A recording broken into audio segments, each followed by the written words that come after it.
कोई दिक्कत नहीं, कोई दिक्कत। जय हिंद स्टूडेंट, आज हम लोग 12th क्लास के फिजिक्स के चैप्टर नंबर 10 का लेक्चर नंबर 9 देखेंगे। ठीक है, जिसमें प्रकाश के कला संबंध शोध देखेंगे, एक प्रकाश का व्यतिकरण और उसका दैनिक जीवन में उपयोग देखेंगे, फिर यंग का प्रयोग देखेंगे। ठीक है, प्रकाश के कला संबंध स्रोत। प्रकाश के दो भिन्न स्रोत एक ही आवृत्ति अर्थात एक ही तरंगदैर्घ्य का उत्सर्जन कर सकते हैं, परंतु उनका कालांतर स्थिर नहीं होता है, जो 0 से 2 पाई तक परिवर्तित होता है। ठीक है, 0 से 360 डिग्री तक परिवर्तित होता है। वे स्रोत जिनकी आवृत्तियां भिन्न होती है अथवा वे स्रोत जिनकी आवृत्तियां समान परंतु कालांतर स्थिर नहीं है, ऐसे स्रोत कला असंबद्ध स्रोत कहलाते हैं। ठीक है, इस प्रकार के स्रोत पर्दे पर दीप्ति उत्पन्न करते हैं, परंतु वे एकांतक क्रम में दीप्ति तथा दीप्ति अथवा फ्रिंज उत्पन्न नहीं कर सकते हैं। असंबद्ध स्रोत में प्रकाश की तीव्रताओं का केवल योग ही होता है। ठीक है, देख सकते हैं कि लैंप और लैंप 2 है। ठीक है, यहाँ पर प्रकाश का जब दीप्ति यहाँ भेजा गया तो बिना दीप्त तथा अदीप्त का पैटर्न प्राप्त हुआ यहाँ पर।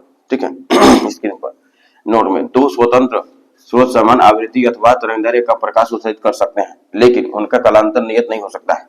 यह 0 से 2 पाई तक परावर्तित हो सकता है।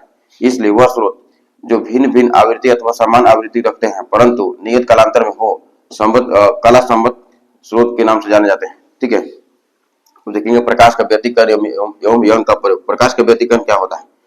दो कला संबद्ध स्रोतों से निकली प्रकाश तरंगों के व्यतिकरण के कारण प्रकाश ऊर्जा का पुनर्वितरण ही व्यतिकरण कहलाता है। ठीक है, या यूं बोले कि व्यतिकरण जो है आधारोपण सिद्धांत के आधार पर आधारित है। ठीक है, इस सिद्धांत के अनुसार किसी माध्यम के एक विशिष्ट बिंदु पर अनेक तरंगों के द्वारा उत्पन्न परिणामी विस्थापन इनमें से प्रत्येक तरंग के विस्थापन के सदिश के योग के बराबर सदिश योग का होता है। ठीक है, यदि दो सोडियम लैंप दो सूची छिद्रों H1 तथा H2 को प्रदीप्त करते हैं तथा दो सोडियम लैंप H1 H2 को प्रदीप्त कर रहे हैं तथा तब तीव्रताएं जुड़ जाती हैं और पर्दे पर कोई व्यतिकरण फ्रेम दिखाई नहीं देता है। पर्दा पर कोई व्यतिकरण फ्रेम दिखाई नहीं देता है।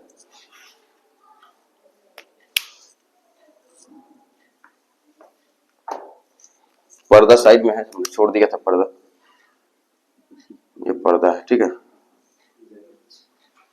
यहाँ प्रकाश स्रोतों में 10⁻10 सेकंड की कोटि के समय अंतरालों पर आकस्मिक कला परिवर्तन होता है।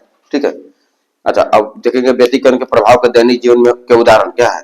ठीक है, हमें गीली सड़क पर वाहनों से रिसे तेल के कारण एक सड़क पर वर्ण रेखाएं दिखाई देती हैं। ठीक है, ऐसा क्यों होता है? तो यह वर्ण रेखाएं पानी पर तेल की फिल्म से परावर्तित प्रकाश के कारण दिखाई देती हैं। ठीक है, साबुन के बुलबुले धूप में रंगीन दिखाई देते हैं।